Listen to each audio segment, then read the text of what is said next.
Hi everybody, it's me again. Today I'm going to do some arrow refurbishment. I've got some arrows that are looking very tired and they need fixing up. Why do it? Well, probably the main reason is it saves you money, and the second reason is when you're shooting your arrows, your timber arrows that is, after a period of time the finish on the end all comes off, so your arrow is unsealed, so you need to seal it to stop the moisture from getting into it. Now it's pretty easy to do. What I'm going to do is I'm going to do a full refurbishment, so I'm going to pull an arrow apart and put it all back together again. I want to change my fletch colour as well. I'm going to go orange, so I want to get rid of all that. So what I'm going to do is I'll just show you on this one here that the lacquer, you can probably see it, is all chipped. Now how that happens is miss the target, bounce it across rocks, shoot it into bag targets or bales. It's very abrasive and it pulls the finish off. Doesn't matter how many times you put layers of paint on it, after a period of time it will wear and it'll open up the arrow, and you pretty much need to reseal it. I do have a set of arrows here. This is one I've actually finished. Now this arrow here, you can see it, it's really nice. It looks like a new arrow. Now that arrow is probably a good 12 months old, and I've shot a lot of competitions with it. I've probably got a couple left out of that set now. You know, from rocks getting in the way and trees jumping out on you like they do. But they're still good arrows. They're still nice and straight. I haven't worn the spine out. I've tested them all, and they're still nice and straight, so why throw them out? Like most people, we've all got arrow buckets. We get down to half a dozen in a set, we throw them in the bucket. Well, just use them, fix them up and use them, because they cost money. So this is a good way of doing it, is just fix them up, and that looks like a brand new arrow. Probably can't see it from there, but I've got about 4 coats of dipped them, 4 coats, and they're looking really nice again. So ready for the first competition this coming weekend. Right, so the first thing we do is we need to pull the arrow apart. So there's an arrow. If you really want to and you don't want to pull the arrow apart, you can actually, where it's actually worn from that much down, you can actually just do that part if you like, and just rip it off and reseal it, and I'll show you how to rip it off in a minute, like the finish. So what we need to do is we need to get the wrap off. Now the wrap, I use a wrap because if you glue straight onto the shaft, that's fine. It helps the feather to adhere to the shaft, and if you need to refurbish your shaft, well, you just peel the wrap off.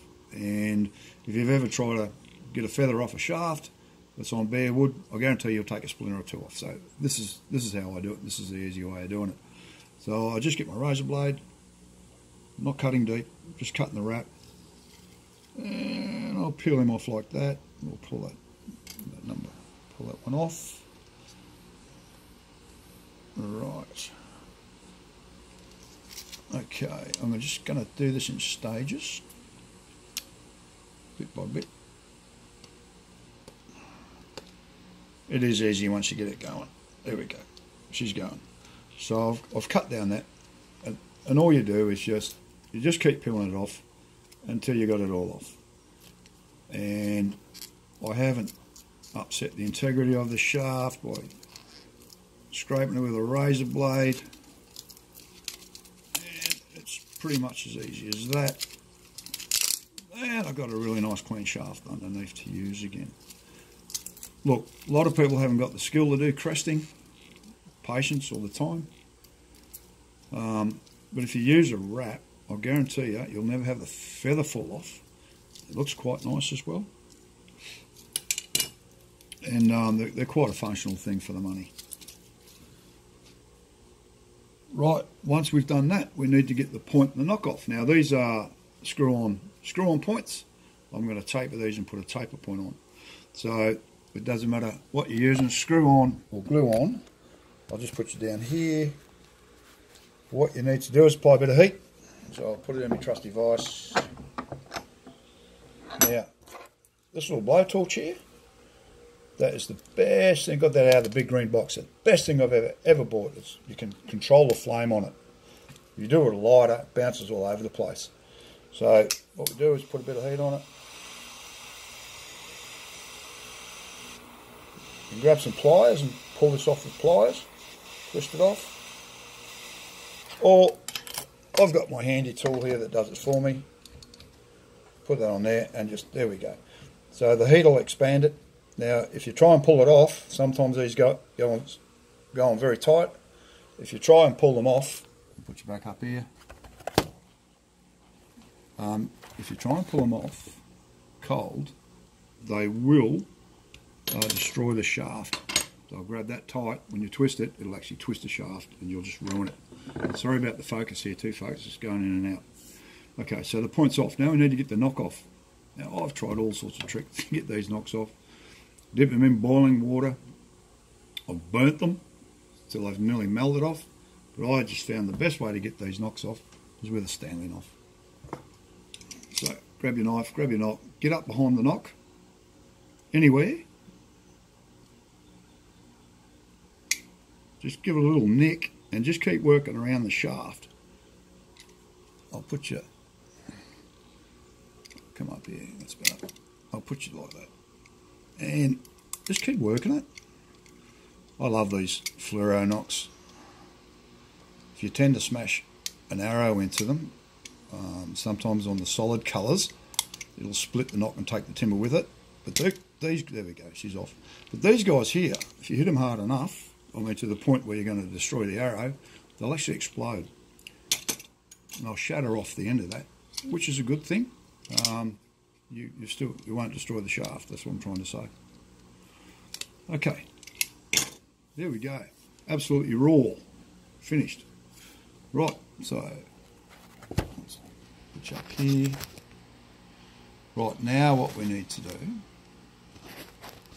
excuse my terrible camera work, folks. I'm a bit of a dinosaur when it comes to this sort of stuff. There we go.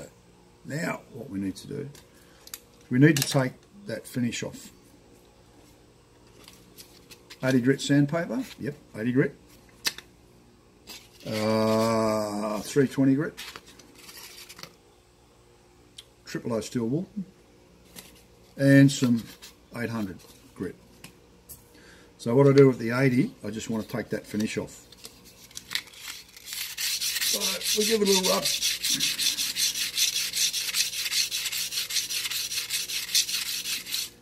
Now because they're stained, I'm going to be taking some of the stain off, but I don't mind because the arrow is still perfect and it gives it that antique look, that heritage sort of style, if you like. Now with the 80 grit, don't rub too hard. You don't want to take the timber off. All you want to do is just take that finish off. So I've got a little bit here, and all I do there is just give a little rub. Just keep going like that until you can't see the shine anymore, which is the lacquer, which is what you want off. Because I'm going to re-dip these. Just keep going with that. Turn him over. Now you want to get all that black stuff off the end there. Right, and you can actually, find me razor blade, you can actually give these a little scrape too. All that black stuff on there.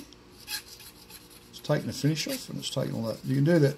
Do it with a Scotch Brite as well, a Scotch pad. Apparently, I've never used it, but apparently you can do it with that as well. And just keep a little rub, get that off.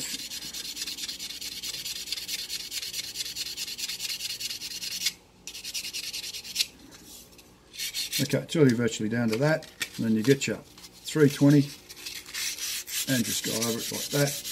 I don't know what's wrong with this camera, it keeps going in and out of focus, but we'll keep going anyway. Okay, so we do that. Be careful of the feathering or anything like that. If anything's going to lift on you, might just be careful how you work it, because you might wear a splinter.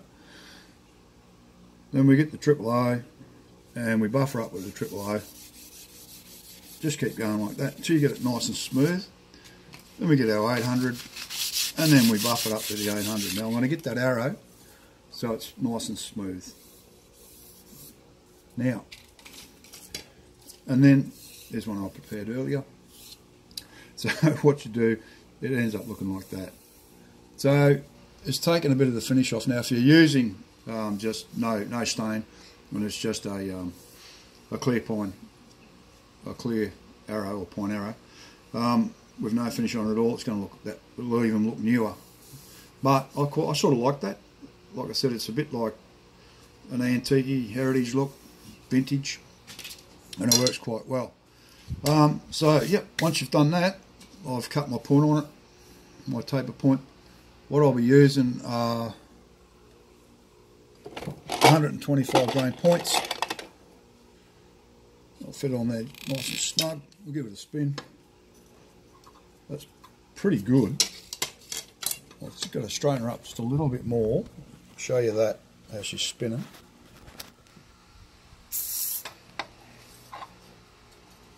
That's pretty spot on.